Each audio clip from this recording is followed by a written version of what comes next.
Lindsey Pearlstein, you're with KW still? So I switched over. I'm with Bramlette Residential now. That's right. Mhm. I was there when you made the switch. It was Mhm. last year, and we were at the Field of Lights with Andrew Dubé Yes, was we were. there. And do you and Andrew keep up?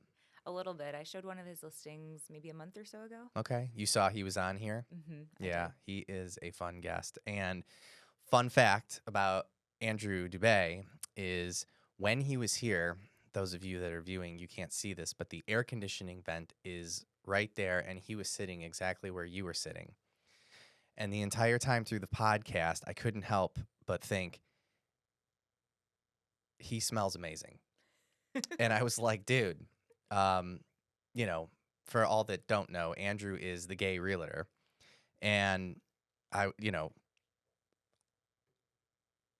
not that it matters, but I'm going to say it. I am not gay, right? But he smelled amazing.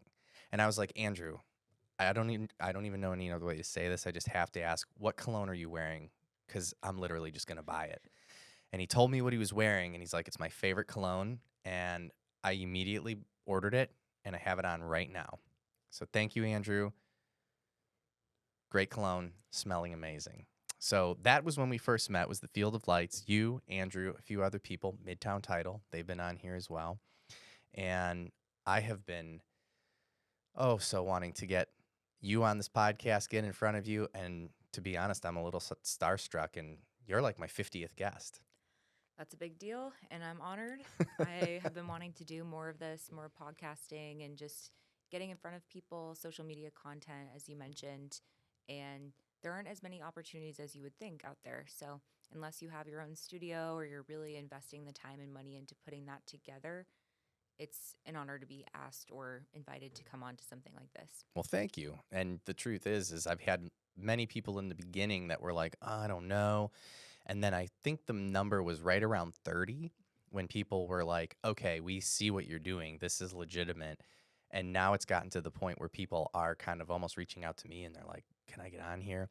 But I love that you see value in creating the social media content and everything, because that is kind of my call to action for real estate agents. It's like, look, there's no secret. We're a little slower.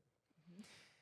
This is valuable not only for your, current clients to maybe troll you and maybe find some things out that they might be afraid to ask or whatever, because we do a lot of tips, tricks, and stuff like that. Yes. But the thing that I find that it works for the best is, whether you know it or not, when your client first meets you, they might seem like they're yours. But then from there, they're going to go online, they're going to look stuff up, and it really can just solidify or validate, okay, I met her, she's great, she seems like she knows what she's doing. But then going on and seeing that you're doing so much to perpetuate your career, and it shows that you're serious. It's true. And right now, you need a digital presence, whether it's for a seller that looked you up and is wondering if you're the best person to sell their home, or it's a listing agent and you're making an offer on their property. Whatever it may be, people are constantly Googling you. You need to be able to have your face out there, and you need to have your stats out there as well. Yeah. Well, and in addition to the social media stuff, one of the things I talk about, and I got to put this darn mantra up, but the whole idea of this podcast is kind of keep it real estate centered. But we've had a lot of other business owners on here, outside of real estate, lending, even title. I had a woman who does eyelash franchising for like eyelash studios. And so I always talk about what I think any business owner should be thinking about, which is new business, right? What are you doing to get new business? And that's kind of one of the first things that I always ask when I start these podcasts with guests. I mean, currently, right now, we know that there's no one out there that is just like, I don't have time for new business because I have so much business coming in currently. People should be focused more on new business now than ever. Are there things that you are currently doing that, you feel like maybe some of your other peers aren't, that are generating new business or at least creating new relationships? Well, I feel fortunate that I've built my business up to really be word of mouth referral based, which in turn has me working with people that are honestly wonderful for the most part, pre-vetted in a sense. But I would say the number one thing that I'm doing is pouring 110% into the clients that I do have Mm-hmm. to ensure that I'm getting those referrals after the transaction or during. And so if I was putting in, 108% before, now I feel like I'm putting in 110% just to kind of guarantee that every task has been completed, 10 out of 10, and everything that they're receiving is a 5-star experience start to finish. I gotcha. I know. So is there anything specific? I mean, just to unpack that, like, um, I know for you, some of the things that you might think they're just industry standard, but I am very confident there's a lot of people out there that if you were to list your kind of list of basics, Mhm. there may be one or two things that someone would say, oh my gosh, I'm not doing that. So when you're talking about the 5-star experience and everything along those lines, what does that look like? Yeah, it's a great question. I actually just did my whole checklist on everything that I do for transactions, and I continue adding to it continuously. Every transaction, I'm like, okay, maybe I could have done this in addition. And I would say one prime example of that is in the crazy market in 2021, 2022, even early on, especially 2020. It was so cutthroat that you had to go see a home within, 5 minutes of your client sending it to you. Right. And it was very much a completely different market setting that we're in. I think nowadays, the demographic that I work with is mostly people around my age, Mm-hmm. mostly people that are first time home buyers. And for the most part, those people have different expectations when they're purchasing as opposed to their parents or their grandparents did. And I feel like their parents and grandparents' generation, it was very much the case where you hire the realtor finds you the house. Nowadays, with Zillow, with everything out there, all the internet, it is much more the case where a client is sending me the home and saying, what do you think of this property? I want your professional opinion. Can we schedule a tour, et cetera, et cetera. Mm-hmm. And with the crazy market that existed, we had to go off of that. Send me what you want. I'll send you what I think is best, but there's not even time for Yeah. all of that. It's really send me what you want and we'll do it. Nowadays, it's much more the case where send me all the things that you like. I start to build that profile for you. Then I can send you some suggestions that I think would be a good fit. I gotcha. And really taking the time to best understand their preferences and what exactly they're looking for, and maybe make some suggestions that they wouldn't have picked out for themselves but could be a good fit for them. Right. So then ultimately just kind of just slowing it down, creating a better experience. And it's funny because everyone who comes on here talks about the differences in the market from what it was and then what it is. And it's interesting because I feel like from a busyness level, they both had their goods and their bads, right? It was great to be busy. It was great to be closing a lot of transactions, but there definitely was a little bit of a loss of the experience, especially for the first time home buyer. Like, you need to make a decision now. And they're like, oh, give me the day to think about it. Nope, it's gone. So it's, and I felt for some of the first time home buyers that's kind of how it was, but that's how it was. Yeah, that is how it was. And there were a lot of people where we had to have the conversation of you need to hold off. Your Yeah. finances aren't working for this sort of environment, or you're not able to make a decision in such a short time frame, and that's totally fine. But I think being able to advise in that sense, where that builds that trust, and then those people are now the ones that are willing to purchase and able to purchase. Gotcha. Do you have a favorite market between the two? Do you miss the old or do you like this one? Like, what are your thoughts? I really like this one just because I would say I work with more so buyers. I still do work with sellers, but over 50% buyers. And so for them to be Is that able by to, choice or that's what you prefer? Or, I mean, is that just how it happens? it's just how it Okay. happens.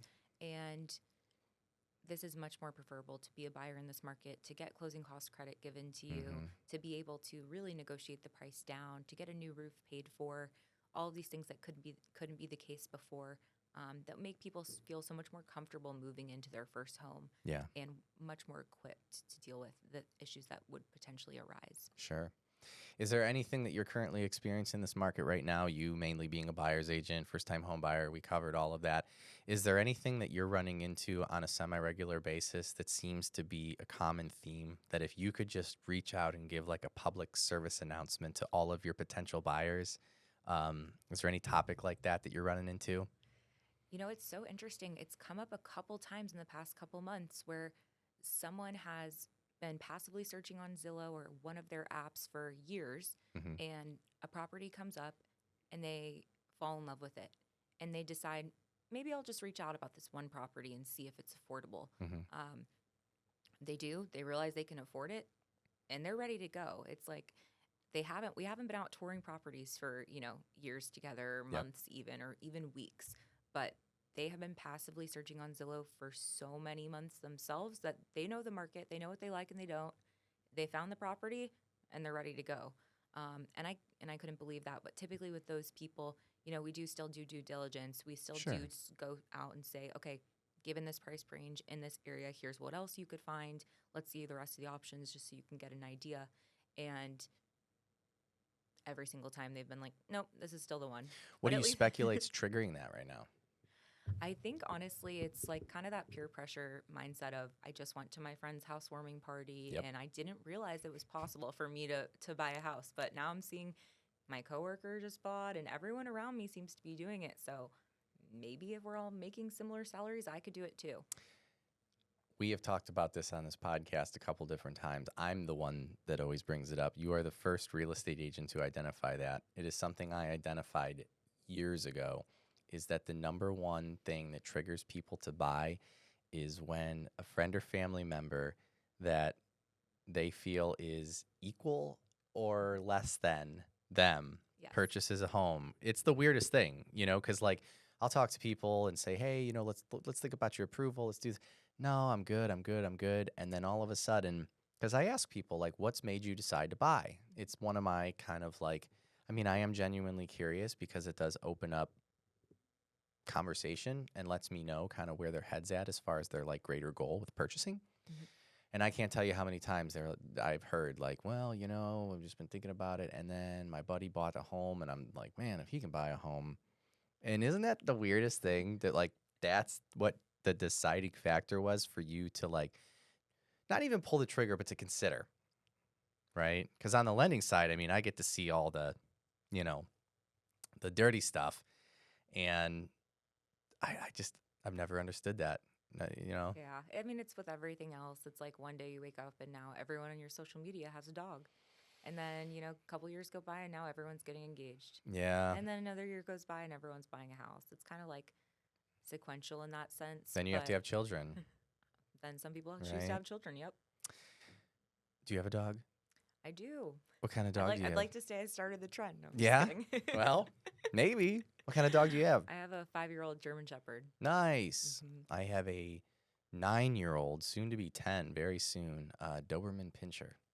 Love a Doberman. That's my dog's best friend is a Doberman. Is that right? And that's actually, I would say, a main reason why we decided to buy was we wanted a big backyard so that we could get a big dog.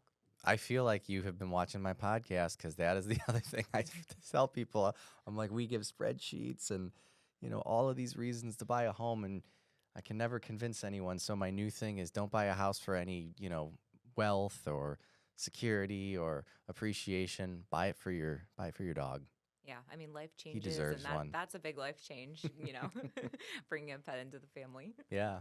Yeah, and is this I know you recently got married. Congratulations. Thank you. And is this like the dog child of you and your husband, or did someone have this dog before? Nope, this is the dog child of us, and we got him about 5 years ago. We've been together for 7 years at this point, and so we did the whole house thing, dog thing, and then we were ready to get engaged, and COVID hit, and so we decided to postpone everything. And now here we are, happily married, having the dog, Living the the whole 9 dream. yards. Yep. I love it. I love it. So we talked about the whole idea with, people are it just happened, right? That seems to be one of the lines that we hear in our business. Like I wasn't really thinking about buying a home, and then I looked at a couple of places, and then we wrote an offer, and all of a sudden it just happened. So I always give that as like a public service announcement because that's kind of how it happens. Would you agree? 100%. And I posted on my story the other day, we have X amount of days. I think it was like 64 before the end of the year, and you could be in a new home before the holidays. Mm-hmm. And I had a couple people message me and be like, it could happen that fast. It really can. We could go out one weekend and see something and write an offer. And if you're taking out a loan, be closed a month later. If you're using cash, be closed a week later. It just depends. Yeah, I had a client that actually closed today at 3:00, and we got under contract 14 days ago, and they weren't really looking.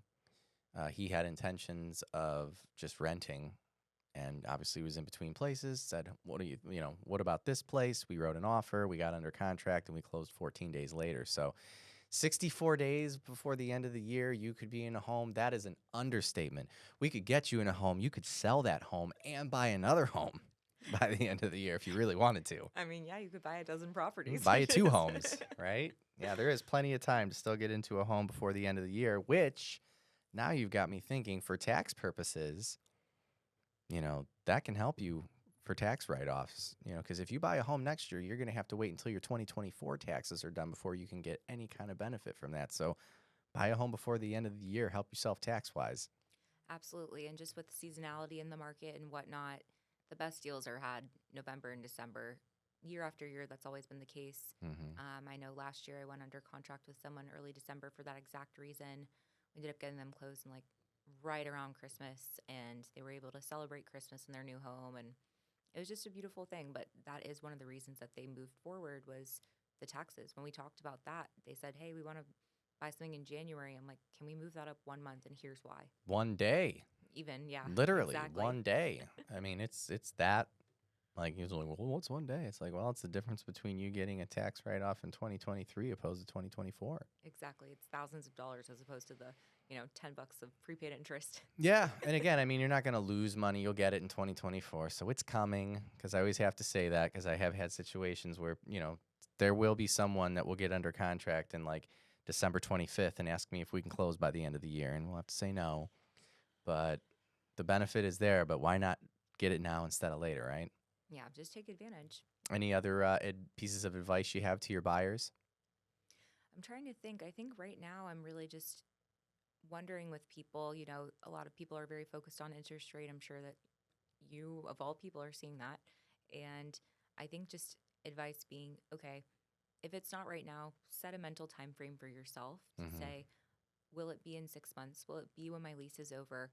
Or is there an interest rate where you would feel comfortable purchasing, right? Is Yeah. that 6%? Is that, 5.5? Because I feel like when the interest rates start to go down, there will still be people on the sidelines that are, oh, well, they're going to keep going down. Oh, Oh, yeah. well, they're going to keep going down, I've right? seen it. And there's people that'll then be on the sidelines for, who knows how many years. So Mm-hmm.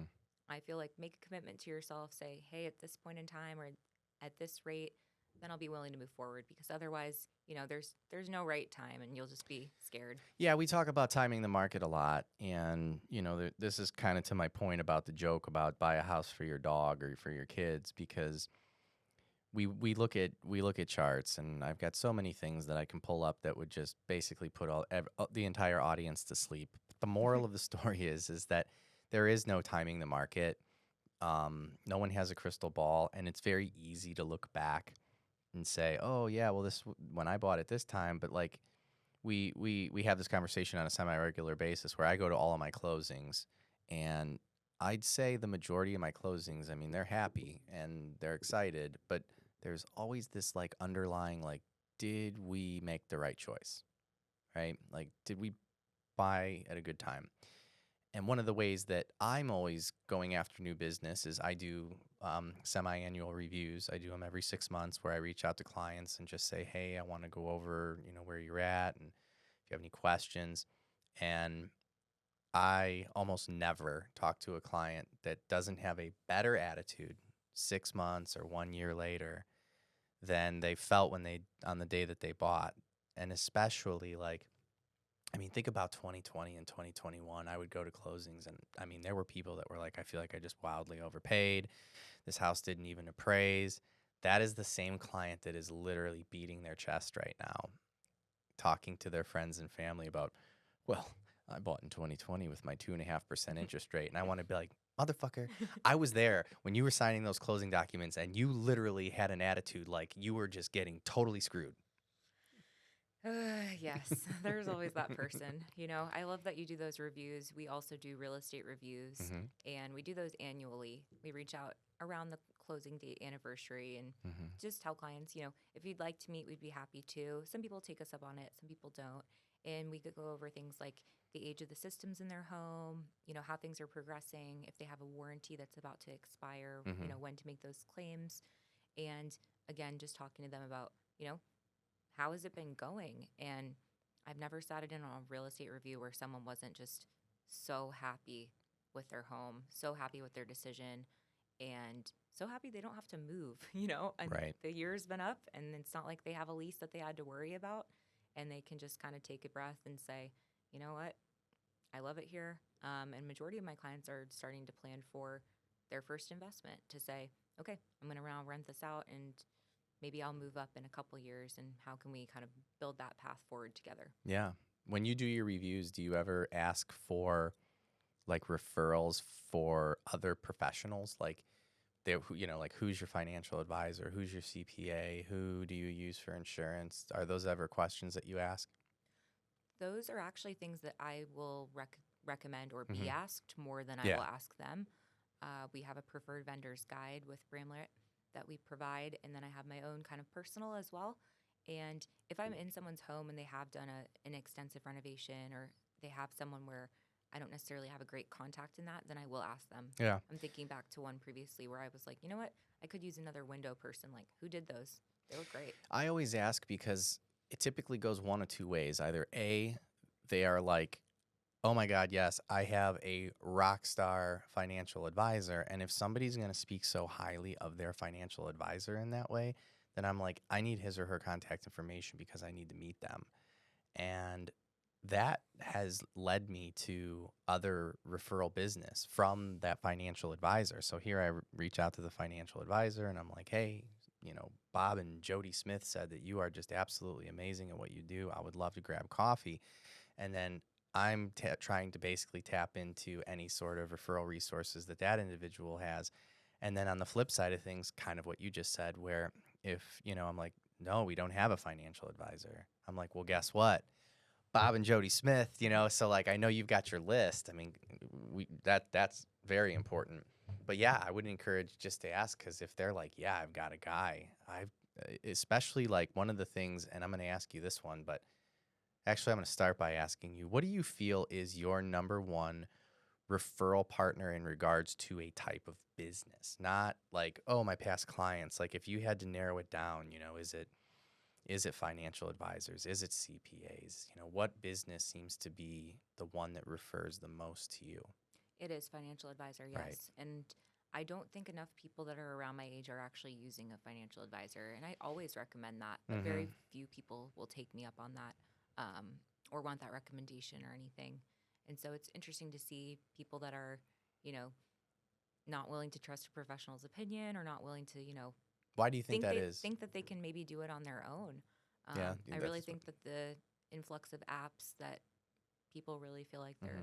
they're competent enough in that regard. And I don't look at their whole financial landscape. I'm not on your side of Yeah. things, so who am I to say if they are or aren't? Well, I know how to change my own oil, but I don't, right? Like, that's the one thing I always think about when I hear people make comments like that. It's like, don't get me wrong. If I owned a shop and I was a mechanic, then of course I would change my own oil. Yes. But I don't. But just because I know how to do something doesn't necessarily mean that I'm the one that needs to do it, I right? know. I was just having this conversation with my chiropractor actually, and he's like, "Can we do this? Can we do that?" I'm like, "You're the trusted professional. I come here for a reason. Yeah. I pay you good money to do your job. Right. And I trust your opinion. And that is why we hire people. That is why we consider ourselves advisors. And so I feel like more people should be willing to, vet someone, find someone that you like, but then also vet their expertise. And then there is a little bit of good faith and a little bit of trust involved in all these situations." It's a great topic, and I'm literally racking my brain trying to figure out if this is something that I've even kind of touched on. I mean, we talked about it a little bit. I had Amy Goldberg in here from Seamless Contracts, and obviously she runs a third-party transaction coordination group. And one of her obstacles, I guess you'd call it, is that you have agents that are like, oh, I'm going to do all of my own paperwork, I'm going to do all of the things, and the question is like, why? It's like, well, I'm going to save some money. And, I mean, because that's why, let's face it, that's why anyone would handle their own financial advising or anything like that. They think they're saving money. Right. You can't think that you're better than the person who's doing it every day. If you do, then you should just do that. Right. Right. Like, Like, there's no way I'm gonna change my oil better and faster than the guy at the shop. Like, yeah, I got the tools, but like, what if something breaks? I don't have an entire setup. I don't have a jack or a rack to put my car up. So yeah, to say, oh well, I could do this better than the person who does it every day, I think is pretty arrogant and silly. But if you're like, yeah, I can do it and it'll get done just as good and it will save me money, like I said, I almost want to say like, why? And so as a talking point, like, what do you think that's about?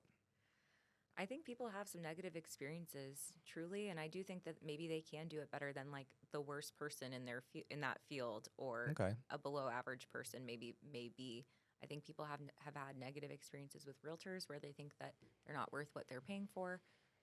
Similarly, with an auto mechanic or maybe a financial advisor, any industry, I think some experiences or interactions do leave people with a bad taste in their mouths, and I would just encourage them to, you know, go forth, try to find other people. There will be highly competent, highly intelligent people with integrity that are trustworthy in every field. And sometimes you just have to seek them out. Well, I think the word that we're not using that we probably should is value, right? Because again, going back to like a financial advisor or anything along those lines, like I guarantee if I were to connect with someone younger that's like, oh yeah, I handle all of my finances, I do all of my trades and so on and so forth. If there was somebody that was bona fide to do that and was willing to do it for free, do you think they would pass that up? There's no way. Right. So it's really not about expertise as much as it is about value. So like, yeah, okay, I had a bad experience, things didn't go well. You're not mad as much about the experience not going well as you are about the experience not going well and you paid money for it. Definitely. I mean, when I think about, transaction coordination, I like to handle that all on my own, but that's also part of my control freak tendencies. Mm. So there's definitely that aspect at play for some people. Sure. Sure. Control. I used to be like that years ago. And then what I found was there are just certain things that people can do just as well, maybe even better than me. And I try to now just stick to the things that I know I'm good at. But even more importantly, I try to stick to the things that I like. Because I even do things now that I'm probably not the best at, but I just like doing it. You know what I mean? And then it's like, well, that's it is what at least I'm having fun. That's true. I mean, I honestly really like everything. Yeah, you enjoy it all? I really do. Like, That's I like cool. writing the contracts. Yeah, And what is your favorite part of the real estate process? I think that first initial meeting with the buyers or the sellers, whatever it may be, building that rapport and just getting to know them and understanding their motivations and really understanding them on like a human level. I love building those connections and maintaining those even long after the transaction is done, and really understanding, okay, here's my goal. Let's set a game plan in order to achieve it. Mm-hmm. That's by far my favorite part. What's your least favorite part? I would say my least favorite part is all of the problem solving that has to occur when the issues arise. That's my favorite part. That's most people's, I feel like, favorite part. The people Yeah. that really like to be, creative problem solvers. Mm-hmm. I 100% get that. And for me, I just think it's more so, how can I, solve this as fast as possible and try to bring these things in. And it can be stressful, but that is probably my least favorite part, is just the unexpected. Yeah. Yeah. I get it. For me, it's, maybe I should say my favorite part is having the unexpected happen and then solving it. Oh, that rocks. Right. Because, when it first hits, it's like, oh, God, it's like you look at your phone, like, we have a problem. It's like, God damn it. And there's a lot of that in real estate. And that's part of it. But I guess, you can't have the sweet without the sour. No, there will always be things that pop up. And I think I was reading this book called Superfans that my broker recommended, and they were talking about how people have actually given better ratings to products or companies or services when there have been issues that have arisen, and that company or service or whatnot or individual adequately solved it and did a phenomenal job solving it, as opposed to the transactions that were completely flawless and had zero problems. Yeah. So I think it is interesting just to, when we were talking about value, just to think about, okay, that is part of your value proposition, is I am a problem solver and I am finding solutions here and able to resolve this, make sure that we close on time or whatever it may be. And that is part of how you're showing your value. I'm going to use that. I'm dead serious. I've had people that ask me, like, what is it that you like? I like when we have a problem and I'm good at solving them. And that's like my favorite part of this job. People are like, what? I'm like, oh, you don't know? We're going to have some problems. Oh, yeah. Like every deal's got some sort of problem. And we're going to have one. And when it happens, I'm going to be here to solve it. I actually, to your point on the reviews, I had a situation one time where we had a transaction that was not going to go through, and I had to contact the buyer and let them know. And I basically called them, and not to get into all of the details of exactly what happened, but I said, look, here's what happened. Like, this deal isn't going to go through. You're not getting this house. And the buyer was like, okay. And basically I said, look, I know you're frustrated. I know you're upset, but like we're going to find the next home type of deal. And I've lost deals when that happens. Like they end up, not buying and maybe even going with another lender or whatever. And he basically like commended me on how he was impressed that I didn't like sugarcoat anything. We weren't trying to like say, oh, well, if this would have happened, then that. It was just like, this isn't going to work. And just kind of shot him straight. And those are tough conversations. I mean, I know you don't get to have those. Like, it sucks, man. That right there, now that we're talking about it, that is my least favorite part of the job. There is nothing worse than being under contract and having something arise that is a complete showstopper. And we do everything we can to avoid it. I mean, we're one of the companies, we do full-blown underwrites, we do no finance contingencies, but it's unusual. But like we can run into scenarios that are really out of a lot of people's control. I had one last month where the sellers swore up and down that the soon-to-be ex-wife was going to sign, and we got to closing and she refused to. And so I've got first-time home buyers thinking that they're getting their keys. We're clear to close. Everything's all like it should be, and we're not closing. And there's nothing we can do about it. And they signed a mutual release and found another house. But man, like, It's horrible for them. I know. And I feel like as advisors, our job is just setting expectations as much as possible. But there's no way to set expectations for something that's a, one in however many chance percentage of happening. That's just so rare and really hard to wrap your head around because that almost never happens. yeah, well, and I really like some of the words that you're using as far as like there does have to be some trust associated with, any of these transactions. And I feel sometimes when I'm like, you have to trust me, that like it's almost like a trigger word for people like, oh my God, he just told me that. Like, he's a salesman. Like, if a salesman tells you to trust him, you run, right? Right. And I like that. But then the other thing that I was also thinking about as far as, you mentioned trust, but there was one other thing that you said that like really resonated. I'm like literally going to start using some of your words. Go for it. Yeah, right. No, you mentioned trust, and then, gosh, I forget what the other one was. I was literally sitting here trying to listen to you, but also was like, I want to bring that back up. That's okay. I honestly can't even remember at this point what I've been saying, but your situation reminded me. I've done several transactions this year that have been divorce related or death related, and those can be really heavy. I am myself, I can't speak for anyone else, super empathetic, and we are as an industry people that are very involved into personal details into others' lives on a personal level, whether that's financial or whether that's familial. And to be able to meet with someone who's crying because they don't want to sell that home that's been in their family for so many years, or because they do and they know it's the right thing that their family needs to do, but it's still hard. That's definitely been really tough this year, especially for me. One of the questions I've been asking a lot lately that actually my marketing team suggested, which has created a lot of good content in real estate, what's one of your most like controversial takes in terms of opinions on real estate right now? Controversial takes. Okay, so just basically anything and related to real estate. Yeah, Okay. so I'll give you an example of what another agent said, and then I think this will kind of give you an idea, was not leaving remarks. Like, oh, I see.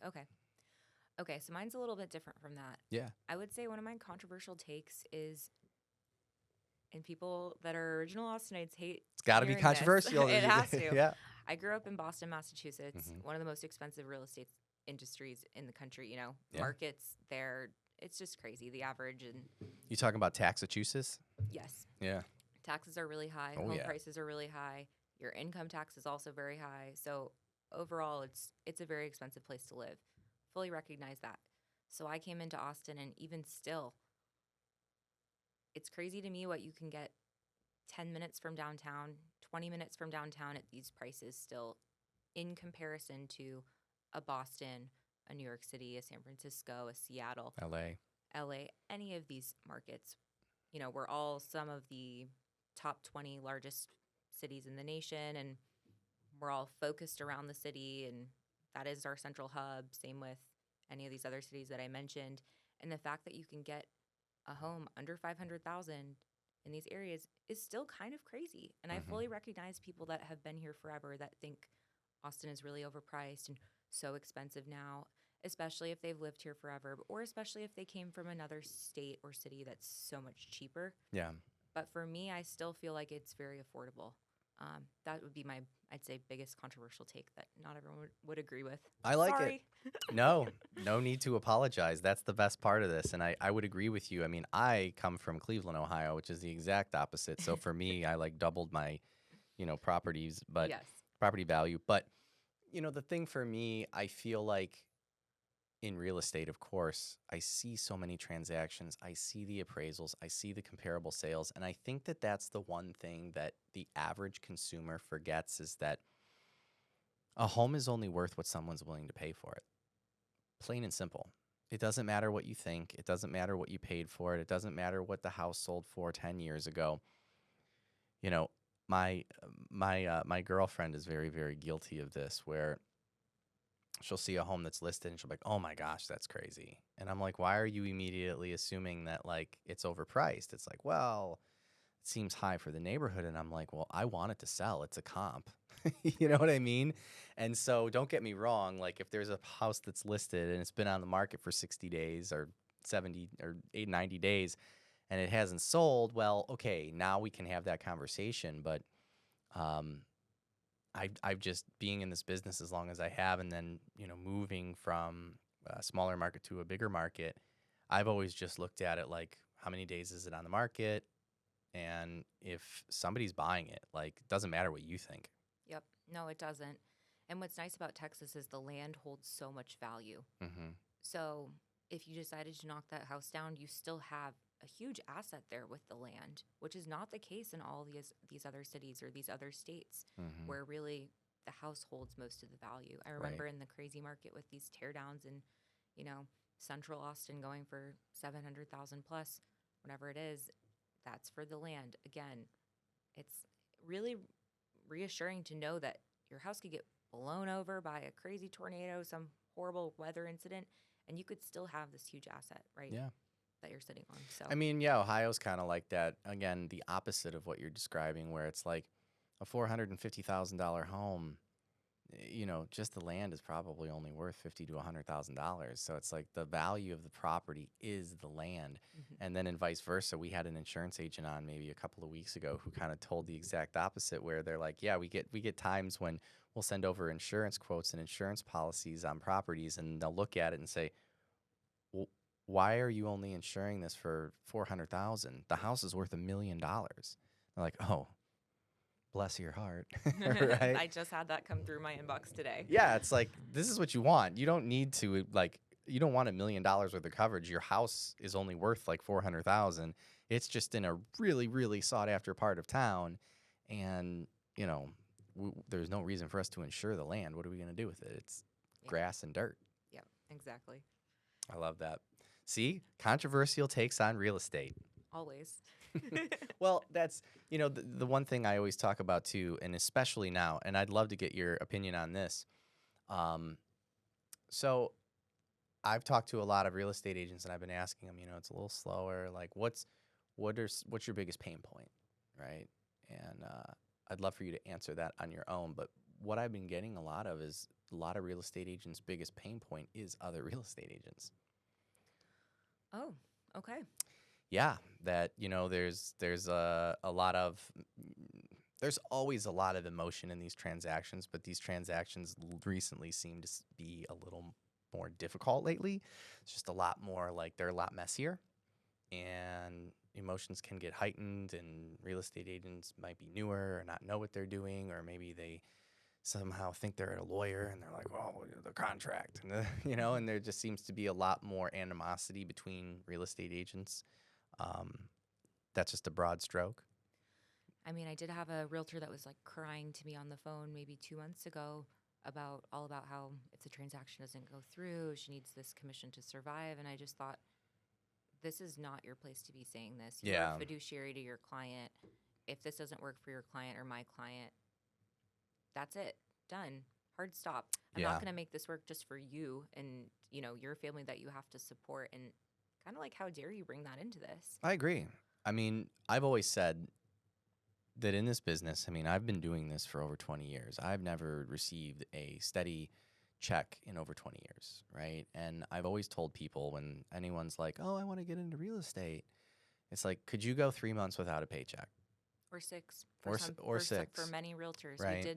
We did release, I don't know if you saw that my brokerage is big on releasing the statistics, and we released the stats I believe we released them in August, and huge percentage of agents that had not sold a single deal Oh, yeah. in the past 6 months, which is just crazy to think and mind blowing. And I mean, I don't see how they could continue in the industry unless this was their second job or whatnot.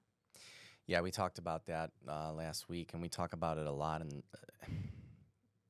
this is my take on it, and the reason that I'm so passionate about this is because, like I said when we first started, like I try very much to treat my lending side of things as like a byproduct of what I do. I really try to be involved with agents and empowering them, going after buyers, doing all of those things. And a lot of what I try to do is almost like coaching in regards to sales, because I have identified that a lot of real estate agents are very much relationship based, and they're good at their job and they're good at negotiating, but not all of them are very good salespeople. And one of the things that I was preaching quite a bit in 2020 and in 2021 was there were a lot of agents, and I'll just use random numbers, that were maybe closing in those years 5 to 7 transactions a year, right? They were making over $100,000 a year, and they were like, I'm good. And my whole kind of response to them was, look, guys, like, this is not a normal market. And if you're closing 5 to 7 transactions a year and you're okay making $100,000 a year, I am here to tell you that not if, but when this market corrects itself, are you going to be okay making like $30,000, Right. $40,000 a year? Because the activities that you're doing right now to make $100,000 are not going to produce $100,000 in a normal market. And I had a lot of these agents that were like, oh, money's not all I care about. I want a work-life balance, those types of excuses. And I said, look, that's great, but I'm warning you, and I hate to say it, but it's really been this year because, March of last year was really when we started to see interest rates rise. Yes. And it was almost like a lot of agents kind of, they got slow, but it was almost like they were like, what's the meme where the dog's sitting and there's fire all around him? And he's like, everything's fine, right? And I saw a lot of agents like that in 2022. And then when 2023 hit, they were like, we are going to hit the ground running. This is going to be my year. I'm going to freaking crush it. And they pushed hard for like 90 days, didn't close a deal. And they're like, how is this happening? How is this happening? And it's like, I'll tell you, you had people that were just calling you and wanting to buy a home. You were doing none of the new business activities or anything along those lines. That's why when we first sit down, I ask agents, like, what do you do? Like, oh, I just work my sphere of influence. It's like, well, what does that mean? Like, what does that mean? Because I think there are way too many agents out there that are convinced that like working your sphere of influence is just like getting a license and somehow being like, I'm a realtor. Right. I'm Going a out with your realtor. friends Right. and just having lunch after and just being Right. Because I know you're doing way more than that. I know that you're doing your newsletters. I know that you're up on your social media. I've definitely seen you at events, networking. There's probably other things you're doing that I don't even know about. And So this is to anyone who thinks they want to be a real estate agent and you hear a real estate agent say, I work my sphere of influence. That is not like brunches on Saturday and like becoming a licensed agent. There's way more to it than that. 100%. And your sphere is only so big. So how are you then coming into contact with new people and building your sphere as opposed to just nurturing what you already have Right. and getting out of your comfort zone and doing other things? And I hope that those people are doing things that they actually find fun or find valuable. But I know that there's plenty of people that are out there going to these events that they do not want to go to. Yeah. Well, and again, your statistic of, you've got a huge chunk of agents who haven't even closed the deal in the first 6 months of the year. It doesn't surprise me at all because I'm constantly tracking real estate agents' production. It's part of my job. Those of you out there, I know what you're doing. Like I have programs that view your closings. I know how many listings you have. I know how many buyers you've done. And I can remember, like I said, looking at agents in 2020 and 2021 that were closing like 5 to 7 transactions a year because we have a higher loan size out here. I mean, your average purchase price in Austin, even then, was probably 400 to 500,000. So if you did 2.4 million with your spreads and everything like that, like you made 100 grand. Yeah. Yeah, I was doing a lot more transactions and making Oh, I know a you lot were. less money. Well, yeah. But that's what happens when you get started. Yeah, exactly. You got to start somewhere, but Yeah. And going back to your question, I don't know that I ever even answered it of my pain point. I yeah. think right now, honestly, a big pain point for me that is what is affecting my clients most is really jobs. I have so many people that I'm talking to that are involved in tech, and that is most of my clients, and they are very concerned about job security. Will I have a job tomorrow? There were just layoffs with this part of my company, and I'm worried that we're next, and et cetera, et cetera, et cetera.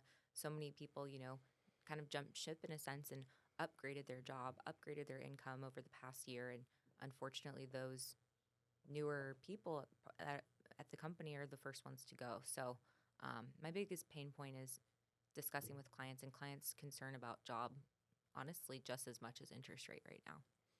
It's interesting to hear what you're mentioning about tech. I had somebody else say the same thing. And what's the reason it's interesting to me is because one thing that I'm noticing a lot, and I've been doing this so long and I feel foolish that I've just started to notice it within the last year or so, is every agent has like a group that they somehow like, and yours was tech.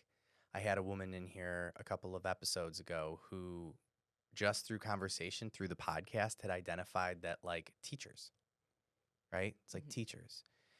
And I think that's huge because it can do two things for you. It can, number one, allow you to identify like who your kind of tribe is. But then on the flip side of things, now that we know that it's tech and that's like not the, because I've heard exactly what you had just mentioned.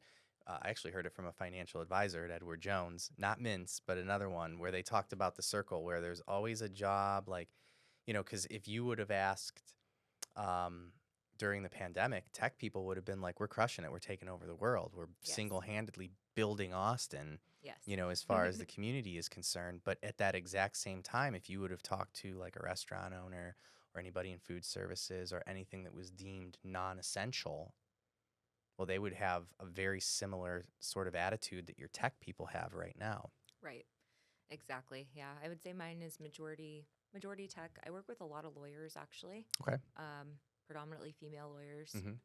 Really amazing group to work with. So I feel like once you find the people that you I want to really get some relate lawyers with, on here. I'll reach out to them and I'll ask them. What kind of law? All different types, honestly. And some of it is tech related, Okay. but others business, real estate, or, financial law, just depending. I have a family planning attorney who comes on here from time to time, Jimmy Evans. Shout out, love him. Been a great referral partner, and yeah, he's a great guest. He's the only attorney who's been on here. But do you know Chase Kangalosi? No.